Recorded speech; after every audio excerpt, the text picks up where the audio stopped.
Welcome friends.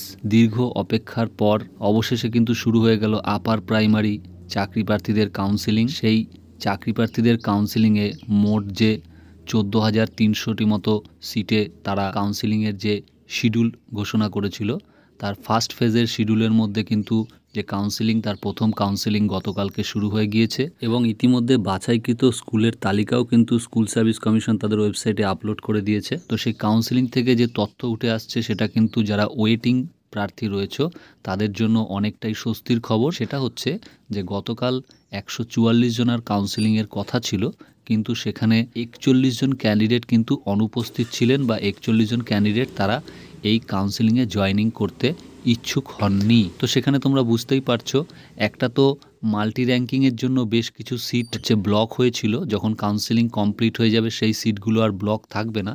তো সেখানে তো ওয়েটিং থেকে ক্যান্ডিডেটরা চাকরি পাবেই, এটা খুবই স্বাভাবিক।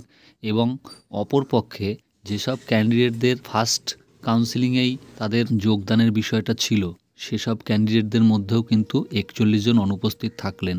তো এই রকম যে অনুপস্থিতির হার, সেটা যদি প্রত্যেকটা কাউন্সেলিংয়ে এরকম থাকে তাহলে কিন্তু যারা ওয়েটিংয়ে আছো তারা তো চাকরি পাবেই, উপরন্তু এমনও হতে পারে যে বেশ কিছু সিট কিন্তু ভ্যাকান্ট থেকে যেতে পারে এবং পরবর্তীকালে হয়তো পর্ষদকে সেই বিষয়ে সিদ্ধান্ত নিতে হবে যে তারা সেই সিটগুলো কি এই নোটিফিকেশন থেকেই ফিল আপ করবে, না সেটা পরবর্তীতে যেগুলো বাকি থাকলো পরের ভ্যাকান্সিতে যোগ হয়ে যাওয়া, এইরকম কিছু হতে পারে। কিন্তু সবথেকে খুশির খবর এটাই যে যারা ওয়েটিং ক্যান্ডিডেট আছে তাদের কিন্তু অনেকটাই সুযোগ বেড়ে যাবে এই অনুপস্থিতির ফলে। তো এদিক থেকে তোমরা বেশ খানিকটা নিশ্চিন্ত থাকতে পারো যারা ওয়েটিংয়ে আছো, যে খুব সম্ভবত তোমাদের প্রত্যেকেরই কিন্তু জয়েনিং হয়ে যেতে চলেছে। এক্ষেত্রে এত পরিমাণ ক্যান্ডিডেটের একটা সরকারি চাকরির মতো এরকম সিকিওর জবে অনুপস্থিত থাকার কারণটা কি, সেটা কিন্তু অনেক জায়গাতেই অনেকভাবে ব্যাখ্যা করা হচ্ছে।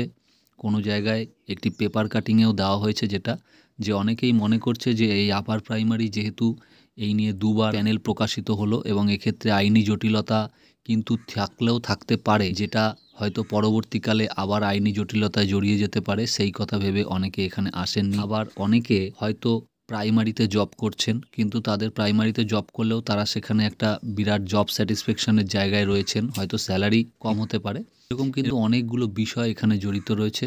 তবে মূলত যেটা মনে করা হচ্ছে যে যারা অনুপস্থিত থাকছেন তারা প্রত্যেকেই কিন্তু বেটার জব পেয়ে গিয়েছেন, তাই তারা এই প্রফেশনটিতে বা এই জবটিতে আর আসতে চাইছেন না। তো সে কারণ যেটাই হোক না কেন, এটা কিন্তু ওয়েটিং চাকরি প্রার্থীদের জন্য একটি অত্যন্ত সুখবর। তো যাই হোক বন্ধুরা, আজকে সকালে তোমাদেরকে এই সুখবরটা শেয়ার করতে পেরে খুব ভালো লাগছে। তোমাদের জন্য কিন্তু সিট ভ্যাকান্ট হচ্ছে বা সুযোগ তৈরি হচ্ছে।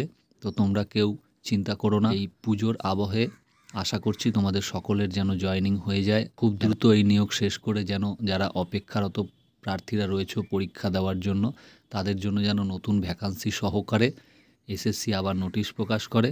এবং তোমরা জানো, দিন চারেক আগেই কিন্তু আমাদের শিক্ষামন্ত্রী এবং আমাদের যে স্কুল সার্ভিস কমিশনের চেয়ারম্যান, তারা কিন্তু এক জায়গায় বসে তারা কিন্তু বেশ কিছু ভ্যাকান্সির কথা ঘোষণা করেছে, যেগুলো আপাতত ভ্যাকান্ট রয়েছে। কিন্তু এই আইনি জটিলতায় যে নিয়োগগুলো আটকে ছিল সেগুলো সম্পন্ন না হলে কিন্তু এই নিয়োগের কোনো নোটিফিকেশান তারা দিতে পারবেন না, একথাও কিন্তু তারা বারংবার জানিয়েছেন। তো আমি চাইবো এই নিয়োগগুলো যেন খুব তাড়াতাড়ি হয়ে যায়, তোমাদের সবার মুখে যেন হাসি ফোটে। এবং হয়তো এমন হতে পারে যে নিয়োগটা কমপ্লিট হতে হতে পুজো পার হয়ে যাবে, তাহলেও যেন সকলের নিয়োগ হয়, এটাই চাই। তো বন্ধুরা, সবাই ভালো থাকবে। আজকের মতো এটুকুই ছিল ভিডিও, দেখা হচ্ছে আবার পরের ভিডিও।